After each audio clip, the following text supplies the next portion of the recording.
Hello बच्चों, मैं Gopal sir एक बार फिर से आप सभी का स्वागत है मेरे YouTube channel Gopal sir classes में।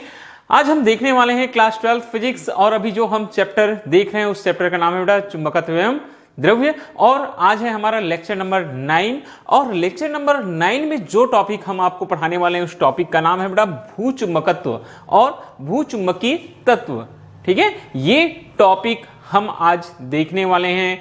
पूरा का पूरा इस टॉपिक पर हम चर्चा करेंगे। क्या होता है भूचुंबकत्व, उसके तत्व कौन कौन से हैं और उनके तत्वों में क्या संबंध होता है, ये सारी की सारी चीजें आज की क्लास में आपको मिलने वाली है। तो चलिए ज्यादा देर ना करते हुए हम क्लास स्टार्ट करते हैं बेटा। आज की क्लास का टॉपिक जैसा कि मैंने आप सभी को बता दिया है, आज हमको देखना क्या है। आज का क्लास का जो हमारा टॉपिक है वो है भूचुंबकत्व। तो नाम से पता चलता है भूचुंबकत्व। भू मतलब क्या होती है, हमारी जो धरती है, हमारा जो पृथ्वी है उसे हम क्या बोलते हैं बेटा, भू बोलते हैं। तो ये क्या है, पृथ्वी का चुंबकत्व या इसी को पार्थिव चुंबकत्व भी बोलते हैं।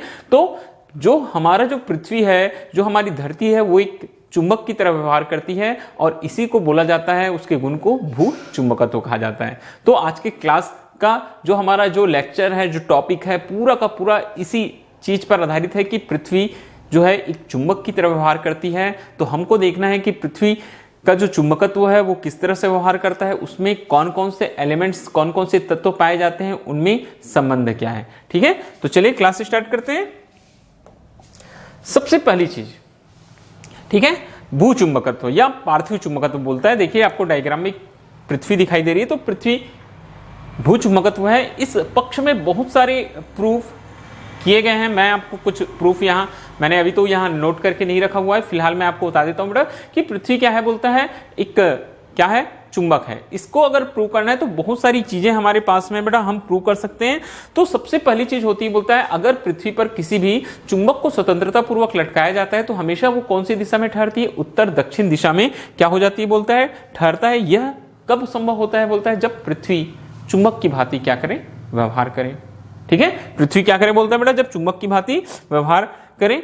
तो बोलता है ये एक तथ्य है। और साथ ही साथ एक और चीज भी बताई गई है, बोलता है अगर हम किसी भी लोहे के टुकड़े को, ठीक है, उत्तर दक्षिण दिशा में कोई भी एक लोहे का टुकड़ा लेंगे, एक छड़ लेंगे, उसको हम उत्तर दक्षिण दिशा पर रखकर अगर हम जमीन में गाड़ देते हैं तो कुछ समय पश्चात वो उत्तर दक्षिण दिशा में स्थिर रहने के कारण कुछ समय पश्चात वो भी क्या बन जाएगा, बोलता है लोहे का टुकड़ा भी एक चुंबक बन जाएगा। तो ये भी प्रमाण है कि पृथ्वी क्या करता है बेटा, एक चुंबक की तरह व्यवहार करता है। और एक और भी बहुत ही अच्छा प्रमाण है, जब हम चुंबकीय बल रेखाएं खींचते हैं, क्या खींचते हैं हम, जब हम चुंबकीय बल रेखाएं खींचते हैं बेटा, तो चुंबकीय बल रेखाएं जब हम खींचते हैं या चुंबकीय क्षेत्र रेखाएं खींचते हैं तो वहां हमको उदासीन बिंदु प्राप्त होता है, न्यूट्रल पॉइंट। तो उदासीन बिंदु कब मिलेगा, जब पृथ्वी क्या होगा, एक चुंबक की तरह व्यवहार करेगा, तभी उदासीन बिंदु मिलेगा। क्योंकि वो जो चुंबक का चुंबकीय क्षेत्र है उसको पृथ्वी का चुंबकीय क्षेत्र क्या कर देता है, बैलेंस्ड कर देता है, संतुलित कर देता है। और इस तरह से संतुलन के कारण से वहां चुंबकीय क्षेत्र की तीव्रता उस बिंदु पर जो उदासीन बिंदु रहता है वहां चुंबकीय क्षेत्र की तीव्रता क्या हो जाती है, 0 हो जाती है। तो ये मैंने आपको कुछ प्रमाण बताए, फिर से एक एक करके सुनिएगा। ठीक है, सबसे पहली बात बोलते हैं, अगर आपको कोई क्वेश्चन करे कि बताइए कि पृथ्वी जो है वो चुंबक है, तो क्या ऐसा रीजन है, आप क्या ऐसा रीजन बता सकते हैं, क्या ऐसा बता सकते हैं जिससे ये प्रूव हो जाए कि पृथ्वी क्या है, एक चुंबक है। ठीक है, तो आप क्या आंसर देंगे उनको। सबसे पहला बात कि अगर पृथ्वी चुंबक है, इसका सबसे बड़ा उदाहरण बोला जाए या प्रूफ बोला जाए या प्रमाण बोला जाए तो यही है बेटा कि हम अगर किसी भी चुंबक को क्या करते हैं, पृथ्वी के चुंबकीय क्षेत्र में, ठीक है, पृथ्वी पर स्वतंत्रता पूर्वक लटकाते हैं तो हमेशा वो कौन सा डायरेक्शन पर रुकता है, बोलता है उत्तर दक्षिण दिशा में। ये हो गई पहली बात। सेकंड बात बोलता है अगर किसी लोहे के टुकड़े को, कोई लोहे का अगर टुकड़ा है, उसको अगर हम जमीन के अंदर गड़ा दें, कौन से डायरेक्शन में, नॉर्थ साउथ में, तो कुछ समय के पश्चात वो भी क्या बन जाता है, एक चुंबक बनता है। अब ये क्या हो रहा है, चुंबकीय प्रेरण के कारण हो रहा है ना, पृथ्वी भी एक चुंबक है और वो लोहे का टुकड़ा उससे क्या हुआ, इंडक्ट होकर, इंडक्शन लेकर या प्रेरित होकर क्या बन जाता है, एक चुंबक बन जाता है। ये सेकंड रीजन हो जाता है। और ऐसे ही हम एक थर्ड रीजन जो बहुत इंपॉर्टेंट है और सबसे अच्छा मेरे हिसाब से क्या है, देखें हमने प्रैक्टिकल्स ये है, क्लास 10th में हमने क्या खींचते थे बेटा, चुंबकीय क्षेत्र रेखाएं खींचते थे। एक चुंबक लेते थे, दंड चुंबक, चुंबकीय बल रेखाएं नॉर्थ पोल से निकलती थी और साउथ पोल पर जाकर क्या हो जाती थी, समाप्त हो जाती थी, एक बंद वक्र का निर्माण करती थी। तो ये जो हमने बनाया हुआ था वहां हमको क्या मिलता था बेटा, उदासीन बिंदु मिलता था। तो उदासीन बिंदु वह बिंदु होता है जहां चुंबकीय क्षेत्र की तीव्रता क्या हो जाती थी, 0 होती थी। तो रीजन क्या होता होगा चुंबकीय क्षेत्र की तीव्रता का 0 होने का? रीजन साफ है, वहां पृथ्वी का चुंबकीय क्षेत्र उस चुंबक, जो छड़ चुंबक के कारण जो चुंबकीय क्षेत्र है उसको क्या कर देता है, संतुलित कर देता है, उसको बैलेंस कर देता है। तो दोनों एक दूसरे को निरस्त कर देते हैं। चुंबकीय छड़ की जो चुंबकीय क्षेत्र की तीव्रता होती है उसे पृथ्वी का जो चुंबकीय क्षेत्र रहता है वो क्या कर देता है, निरस्त कर देता है। इस तरह से उस बिंदु पर क्या हो जाता है, चुंबकीय क्षेत्र की तीव्रता 0 हो जाती है और वह बिंदु क्या कहलाता है, उदासीन बिंदु कहलाता है। ओके, तो ये 3 रीजन आप याद रखिएगा, जिससे सिद्ध हो जाता है कि पार्थिव चुंबकत्व या भू चुंबकत्व मतलब पृथ्वी क्या है, चुंबक है। पृथ्वी क्या चीज है बेटा, चुंबक है। ओके, अब चलिए कुछ छोटी छोटी सी बोलते हैं, कुछ परिभाषाएं हैं, सम डेफिनेशंस हमारे पास में हैं, कुछ चीजें हैं, हम यहां देखते हैं बेटा। देखिए अब ये पृथ्वी संबंधी कुछ है। अब यहां देखिए मैंने कुछ लाइंस यहां पहले से बना के रखी हुई है बेटा। कौन कौन सी लाइंस है देखिए, यहां ये जिस घूर्णन अक्ष के प्रति पृथ्वी क्या करता है बेटा, घूमता है। जिस घूर्णन अक्ष के प्रति पृथ्वी क्या करता है, घूर्णन करता है या घूमता है, वो एक्सिस को हम नाम देते हैं बेटा भौगोलिक। पृथ्वी का क्या बोलते हैं बेटा, भौगोलिक अक्ष बोलते हैं। ये होता है बेटा जियोमेट्रिकल एक्सिस। क्या होता है ये, जियोमेट्रिकल एक्सिस होता है। ठीक है, ये जियोमेट्रिकल एक्सिस होता है। हम इसको एन जी नॉर्थ डायरेक्शन में है तो एन जी, साउथ डायरेक्शन में है तो एन एस जी। ठीक है, जियोमेट्रिकल नॉर्थ और ये जियोमेट्रिकल साउथ, इस तरीके से नाम दे देंगे। ये उत्तरी एनजी लिखा है वो क्या हो गया बेटा, उत्तरी ध्रुव हो गया, जियोमेट्रिकल भौगोलिक उत्तरी ध्रुव हो गया, ये भौगोलिक दक्षिणी ध्रुव हो गया। तो जिस घूर्णन अक्ष के प्रति पृथ्वी क्या करती है, घूर्णन करती है, वो एक्सिस उसका क्या कहलाता है, भौगोलिक अक्ष कहलाता है। क्या कहलाता है बेटा, भौगोलिक अक्ष। और फिर जहां उसके चुंबकत्व का प्रभाव अधिक रहता है, उस काल्पनिक रेखा को हम उसका कौन सा बोलते हैं, अक्ष। ये कहलाएगा उसका चुंबकीय अक्ष कहलाता है। कौन सा अक्ष कहलाता है, चुंबकीय अक्ष कहलाता है। ठीक है, तो यहां जो उत्तर की ओर होगा बेटा वो वो क्या हो जाएगा बेटा, ये मैग्नेटिक नॉर्थ हो जाएगा एनएम, और जो दक्षिण की ओर हो जाएगा वो एनएस हो जाएगा। वो क्या हो जाएगा बेटा, एनएस हो जाएगा। तो ये 2 एक्सिस याद रखिएगा। एक होता है बेटा उसका भौगोलिक अक्ष, ठीक है, जो उसकी जियोमेट्री पर कॉन्सेप्ट रहता है, उस पर बेस्ड रहता है बेटा। जैसे उसकी ज्योमेट्री रहती है वैसे उसका भौगोलिक अक्ष होता है। जो भौगोलिक अक्ष उत्तर की ओर उसे उत्तरी भौगोलिक अक्ष, जो दक्षिण की ओर होती है उसे दक्षिणी भौगोलिक अक्ष कहते हैं। दूसरी जो महत्वपूर्ण चीज होती है बेटा ये चुंबकीय अक्ष। इन दोनों में अंतर यही है कि जिस एक्सिस के प्रति वो क्या करता है, पृथ्वी घूर्णन करता है, वो उसका क्या कहलाता है, भौगोलिक अक्ष कहलाता है। क्या कहलाता है बेटा, वो उसका भौगोलिक अक्ष कहलाता है। और जहां उसका चुंबकत्व प्रभावी रहता है या अधिकतम होता है, वो उसका क्या कहलाता है, चुंबकीय अक्ष कहलाता है। ठीक है, तो इस तरीके से 2 एक्सिस हो गए। अब दोनों एक्सिस के बाद में बेटा, दोनों एक्सिस के बाद में, ठीक है, अब बोलते हैं इन जो चुंबकीय अक्ष है उनका जो ऊर्ध्वाधर तल है वो उसका यामी उत्तर कहलाता है। जैसे ये एनएम, ठीक है, एनएम, इसका जो ऊर्ध्वाधर तल रहेगा वो उसका क्या कहलाएगा बेटा, यामी उत्तर कहलाएगा। कौन से यामी उत्तर कहते हैं हम, चुंबकीय यामी उत्तर कह देते हैं। क्या बोल देते हैं इसको हम, चुंबकीय यामी उत्तर कहते हैं। 1 मिनट रुकिएगा, ठीक है। भौगोलिक, जैसे भौगोलिक अक्ष है तो भौगोलिक अक्ष से गुजरने वाला ऊर्ध्वाधर तल उसका भौगोलिक यामी उत्तर कहलाएगा। जो चुंबकीय अक्ष है, चुंबकीय अक्ष से गुजरने वाला जो ऊर्ध्वाधर तल रहेगा ऊपर और नीचे दोनों, वो क्या कहलाएगा बेटा, चुंबकीय याम्योत्तर कहलाएगा। याम्योत्तर शब्द का इस्तेमाल होता है कहीं भी तो याद रखिएगा, याम्योत्तर शब्द का इस्तेमाल वही होता है जहां हम उसका ऊर्ध्वाधर तल देखते हैं किसी भी चीज का। चुंबकीय याम्योत्तर मतलब चुंबकीय अक्ष का ऊर्ध्वाधर तल ऊपर और नीचे दोनों, वो चुंबकीय याम्योत्तर। भौगोलिक अक्ष का ऊर्ध्वाधर तल ऊपर और नीचे दोनों, वो भौगोलिक याम्योत्तर। और इसके अलावा यहां एक टर्म और आ रहा है बेटा, भौगोलिक विषुवत रेखा। क्या बोलता है बेटा? भौगोलिक विषुवत रेखा। ठीक है, तो भौगोलिक विषुवत रेखा बोलता है भौगोलिक, ठीक है, क्या चीज बताया गया बेटा? भौगोलिक विषुवत रेखा क्या बोलता है? भौगोलिक अक्ष के लंबवत, ये जो भौगोलिक अक्ष है उसके लंबवत सबसे बड़े वृत्त को हम क्या कहते हैं? भौगोलिक विषुवत रेखा कहते हैं, भौगोलिक विषुवत रेखा कहते हैं। ठीक है, भौगोलिक अक्ष के लंबवत जो सबसे बड़ा वृत्त है, देखिए इस प्रकार से बना, ये क्या कहलाता है? भौगोलिक विषुवत रेखा। और वैसे ही चुंबकीय अक्ष के लंबवत जो सबसे बड़ा वृत्त है वो चुंबकीय विषुवत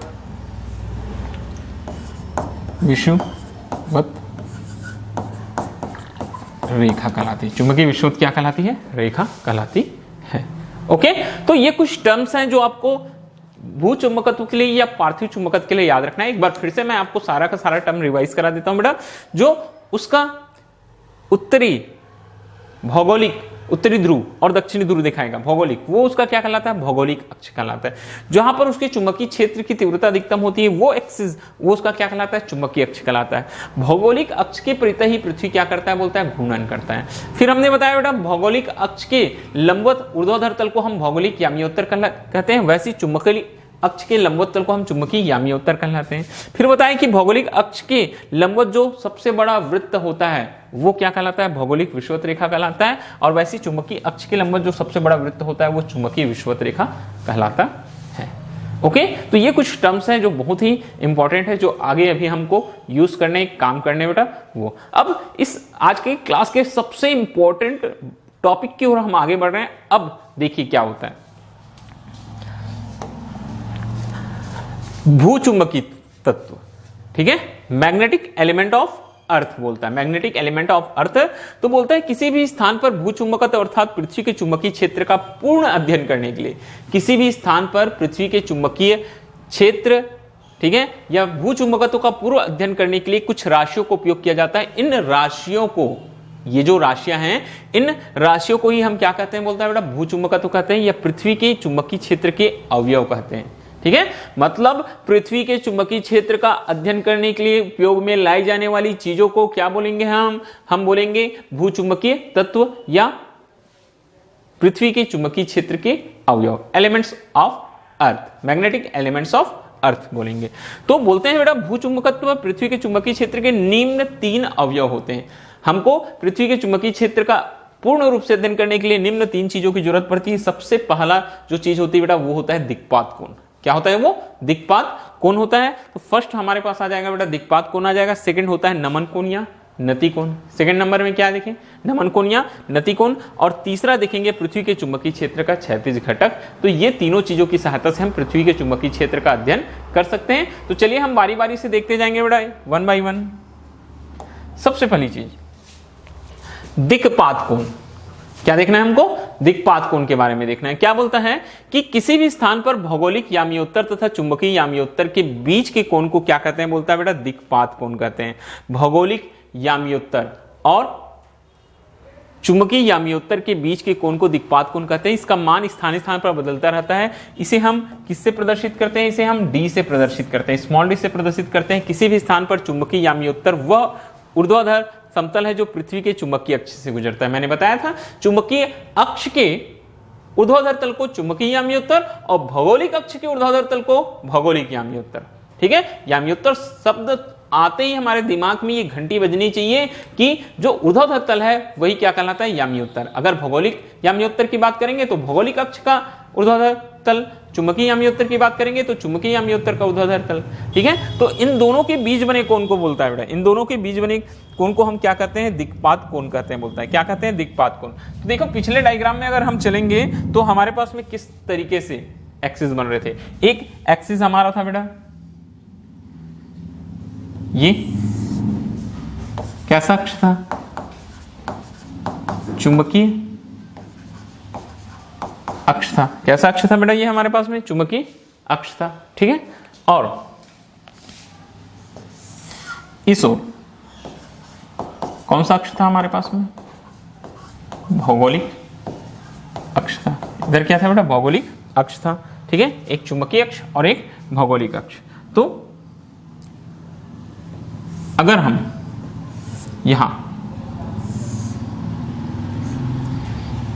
यहां पे एक चुंबकीय सुई की कल्पना करें बेटा, किसकी कल्पना करते हैं, अगर हम एक चुंबकीय सुई की कल्पना करें, ठीक है, एक चुंबकीय सुई की कल्पना करें, ये N, ये पोल क्या हो गया S, ये एक N पोल और एक S पोल।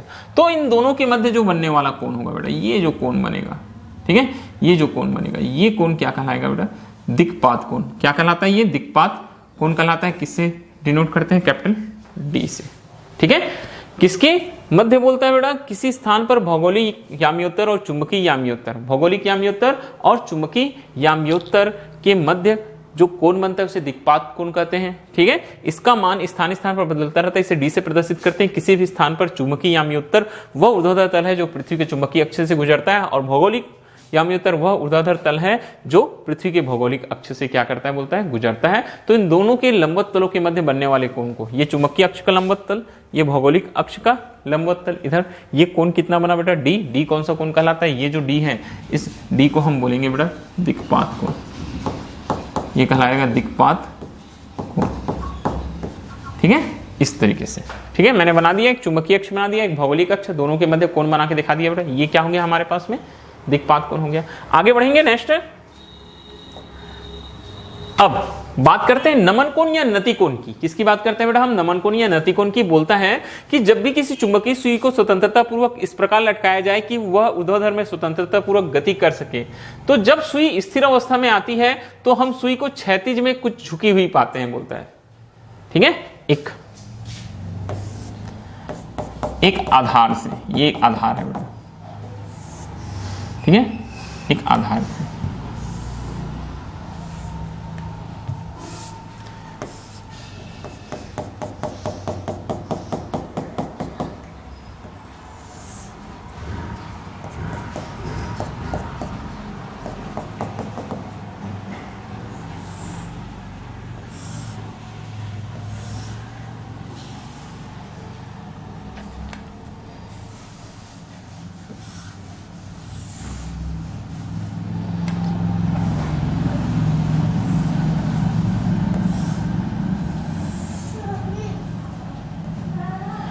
ये एक चुंबकीय सुई लटकी हुई, मान के चलिए, क्या लटकी हुई बेटा, एक चुंबकीय सुई लटकी हुई है, ठीक है, एक आधार के साथ में एक चुंबकीय सुई लटकी हुई है, ठीक है। ये उसका क्षैतिज हो गया, ये उसका क्या हो गया बेटा, क्षैतिज हो गया, ठीक है। चुंबकीय सुई को हम नाम दे देते हैं, ये N पोल, ये S पोल। तो ये क्षैतिज के साथ जो कोण बनाता है बेटा, इधर ये कोण क्या कहलाएगा, थीटा।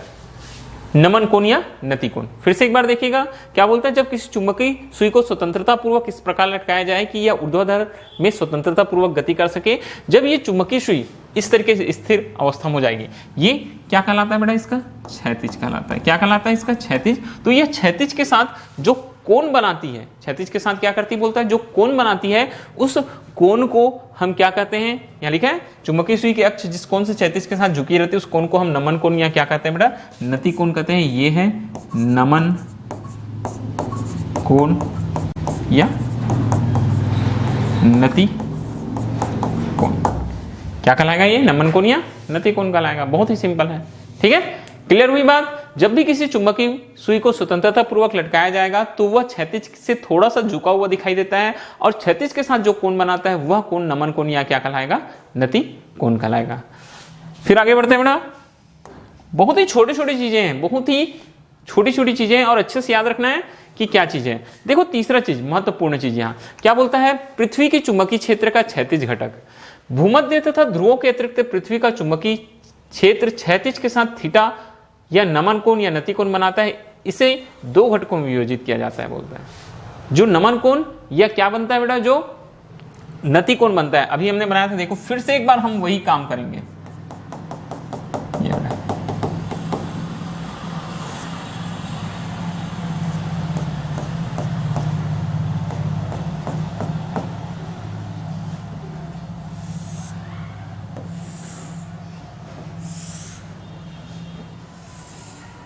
ये एक चुंबकीय सुई, ये क्षैतिज हो गया बेटा, ये क्या हो गया बेटा, ये क्षैतिज हो गया, ठीक है, ये चुंबकीय सुई, ये क्षैतिज हो गया।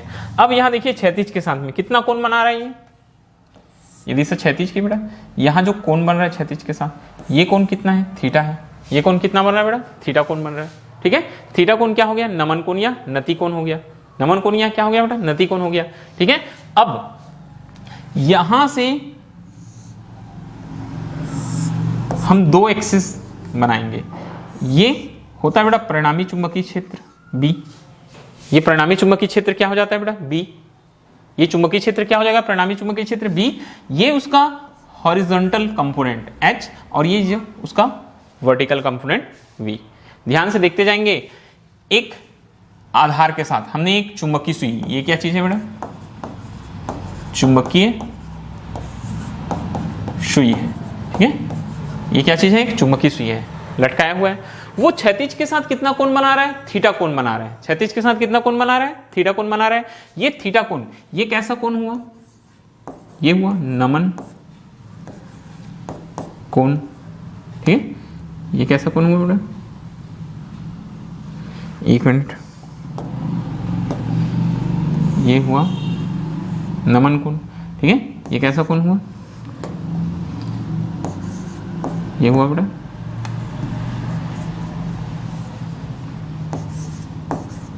नमन कोण, ये कैसा कोण हुआ, नमन कोण थीटा, ठीक है, ये नमन कोण थीटा हो गया। अब मैंने बताया ये जो चुंबकीय सुई है उसका परिणामी चुंबकीय क्षेत्र क्या होगा बेटा बी, और इसके दो घटक होते हैं, एक एच, एच मतलब कौन सा घटक, ये उसका क्षैतिज घटक और ये उसका ऊर्ध्वाधर घटक, ठीक है, ये दो कंपोनेंट में डिवाइड हो जाता है बेटा। ओके, क्लियर है डायग्राम, आपको फिर से एक बार देखना है। एक चुंबक है बेटा, क्षैतिज के साथ कोण बना रहा है नमन कोण, फिर ये चुंबकीय क्षेत्र की परिणामी दिशा बी है, दो घटकों में वियोजित कर दिए, क्षैतिज घटक एच, ऊर्ध्वाधर घटक V, horizontal component H, vertical component V. अब क्या बोलते हैं, भूमध्य तथा ध्रुवों के अतिरिक्त पृथ्वी का चुंबकीय क्षेत्र क्षैतिज के साथ थीटा कोण या नमन कोण बनाता है। इसको दो घटकों में, नमन कोण थीटा को दो घटकों में क्या किया जा सकता है, वियोजित किया जा सकता है। तो पृथ्वी के चुंबकीय क्षेत्र का क्षैतिज घटक H इजिकल टू क्या होता है बेटा, ये B cos theta. H equal to क्या आ जाता है, बोलता है बी कॉस थीटा आ जाता है, ठीक है। H इजिकल टू क्या आ जाता है, बी कॉस थीटा, वो कौन थीटा है, मतलब ये कौन भी क्या है बेटा, ये नमन कोण यहाँ क्या बन रहा है, थीटा बन रहा है, ठीक है। तो ये क्या हो जाता है, नमन कोण बी कॉस थीटा हो जाता है। अब इसको देखो, कोण कॉस थीटा का मान निकालने के लिए यहाँ हम एक समांतर चतुर्भुज की रचना कर लेते हैं। किसकी रचना कर लेते हैं, समांतर चतुर्भुज। ये कोण थीटा हो जाता है, इधर ये कोण भी क्या हो जाता है बेटा, थीटा, एकांतरंता कोण, ठीक है, इस प्रकार से। और वैसे ही ऊर्ध्वाधर घटक v is equal to B sine theta, क्या हो जाएगा बेटा, बी साइन थीटा, ठीक है, ये चीज आप याद रखना। अब आगे बढ़ते हैं इस चैप्टर के सबसे लास्ट टॉपिक की ओर। बहुत ही इंपॉर्टेंट चीज होती है, बहुत ही महत्वपूर्ण चीज होती है, बहुत ही छोटा सा टॉपिक है बेटा। आज हम केवल भूचुंबकीय तत्व और उसके अवयवों के मध्य रिलेशन देख रहे हैं। तो एच, वी और थीटा में संबंध बोलता है। अभी हमने बताया एच क्या चीज है बेटा, ये हॉरिजॉन्टल कंपोनेंट है, उसका क्षैतिज घटक है, वी वर्टिकल कंपोनेंट है, उसका ऊर्ध्वाधर घटक है, और थीटा क्या चीज है, नमन कोण है। इसमें रिलेशनशिप देखना है, बोलता है तो रिलेशनशिप देखना है, ठीक है। तो रिलेशनशिप देखना है, चलिए हम रिलेशनशिप देखते हैं बेटा, क्या होता है रिलेशनशिप। एच, वी और थीटा में क्या निकालो, बोलता है संबंध ज्ञात कीजिए, बोलता है। तो एच, वी और थीटा में संबंध निकालने के लिए फिर से हम डायग्राम बनाएंगे, ठीक है। इधर बना देता हूं डायग्राम।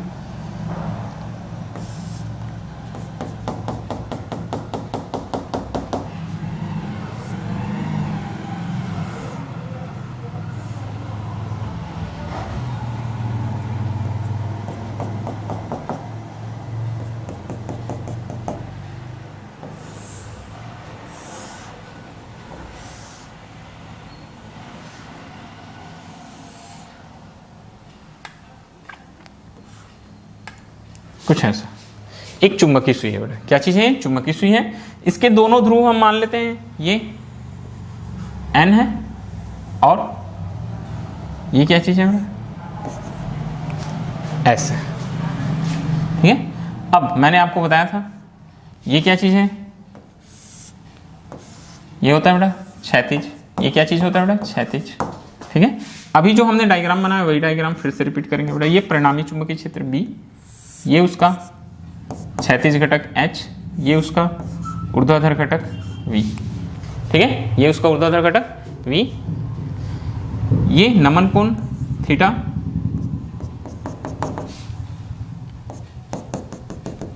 ये समांतर चतुर्भुज बन गया, दो घटक आ गया। ठीक है, अब यहां देखिए रिलेशनशिप देखिए, हम दोनों के मध्य आपको क्या बता रहे हैं बेटा, संबंधों को बता रहे हैं। ठीक है, ये हो गया, ये ऊर्ध्वाधर तल, ये क्या कहलाता है बेटा, चुंबकीय यामी उत्तर कहलाता है। क्या कहलाता है, ये चुंबकीय यामी उत्तर कहलाता है। ठीक है, इस तरीके से ये पोल बन गया है हमारे पास में। ठीक है, ये पोल बन गए। चलिए इस पोल को हम n नाम दे देते हैं बेटा, इसको s नाम दे देते हैं। ठीक है, अब देखिए घटक कैसे होते हैं बेटा, दो घटक हैं, क्षैतिज घटक,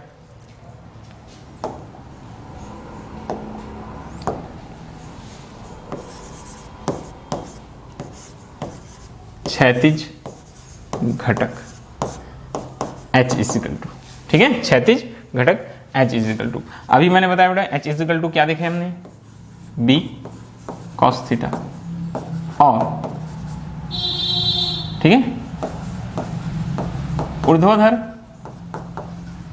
घटक V is equal to B sine theta. इसके जस्ट पहले वाले डायग्राम में हमने बताया था, एक बार देख लीजिए बेटा, ये दो घटक H equal to B cos theta और V is equal to B sine theta. ठीक है, अब यहां दो घटक हमारे पास मिल गया बेटा। यहां हम एक काम करते हैं, क्या काम करेंगे बेटा, इसको मैं ले लेता हूं समीकरण नंबर 1, इसको मान लेता हूं समीकरण नंबर 2। तो समीकरण 2 भागित कहां से, समीकरण 1 से। क्या हो जाएगा, समीकरण 2 में 1 को भाग देंगे तो B साइन थीटा अपॉन हो जाएगा बेटा B cos थीटा, और इधर दूसरा पक्ष V upon H। Finally V upon H equal to B cancel हो जाएगा, sine theta upon cos theta क्या निकल आएगा बेटा, टेन थीटा। तो यहां हमारे पास रिलेशन निकलता है बेटा V is equal to H tan theta. ठीक है, ये V H और थीटा में रिलेशन हो जाता है। V इजिकल टू क्या निकला बेटा, H टेन थीटा। ये होता है V H और थीटा में रिलेशन, बहुत ही सिंपल है बेटा। और एक काम और कर सकते हैं हम, क्या करेंगे बेटा, समीकरण 1 और किसको, समीकरण 2 को क्या करेंगे हम, वर्ग करके जोड़ने पर, समीकरण 1 और 2 को क्या करके बोलता है, वर्ग करके क्या कर दो बोलता है, जोड़ दो बोलता है। तो समीकरण 1 और 2 को वर्ग करके जोड़ेंगे तो क्या आ जाएगा बेटा, H square cos square theta plus, sorry ये हो जाएगा H square plus V square is equal to, H square plus V square is equal to क्या हो जाएगा, यह आ जाएगा B square cos square theta. फिर दूसरे समीकरण में देखते हैं, दूसरे समीकरण में ये हो जाएगा बेटा B square sine square theta, ये हमारे पास आ जाएगा दो समीकरण में। ठीक है, ये इस तरह से आ गया बेटा। अब H square plus V square, ये B स्क्वायर कॉमन निकल आएगा, क्या बचा हमारे पास यहाँ, cos square theta plus sine square theta. ठीक है, तो ये हो जाता है बेटा H square plus V square is equal to B square, ये cos square theta plus sine square theta क्या हो जाएगा 1, और ये एक और रिलेशनशिप हमको मिल जाएगा। ठीक है, तो इस तरीके से हम H V और थीटा में क्या कर सकते हैं बेटा, रिलेशन निकाल सकते हैं। मोस्ट इंपॉर्टेंट क्वेश्चन है ये आपके 2021 बोर्ड के लिए, मेरे तरफ से 99% डन मान के चलिए, ये क्वेश्चन आपके एग्जाम में आने वाला है।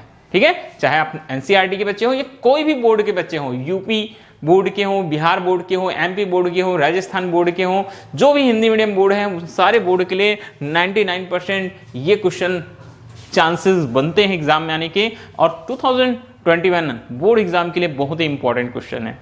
ठीक है, बहुत ही सिंपल है बेटा। ठीक है, दोनों घटक देखिए, क्षैतिज घटक B cos थीटा, ऊर्ध्वाधर घटक V cos B sin theta. समीकरण 2 में 1 को भाग करेंगे, V is equal to H tan theta relationship निकलता है, और समीकरण 1 और 2 को वर्ग करने पर, जोड़ने पर H square is equal to V square plus V square. तो आज के लिए बेटा बस इतना ही। अब हम मिलेंगे नए क्लास में, नए टॉपिक के साथ में, नए लेक्चर के साथ में। आप सभी से एक बार फिर से रिक्वेस्ट है, जिन जिन लोगों ने अभी तक चैनल सब्सक्राइब नहीं किया है, प्लीज पहले चैनल सब्सक्राइब कीजिए। और भी आपको अच्छे अच्छे वीडियो, मजेदार वीडियो मिलने वाले इसके बाद में, और हमारे साथ लगातार बने रहिए ताकि हम और अच्छा आप सभी के लिए प्रयास कर सकें। Okay, thank you, bye.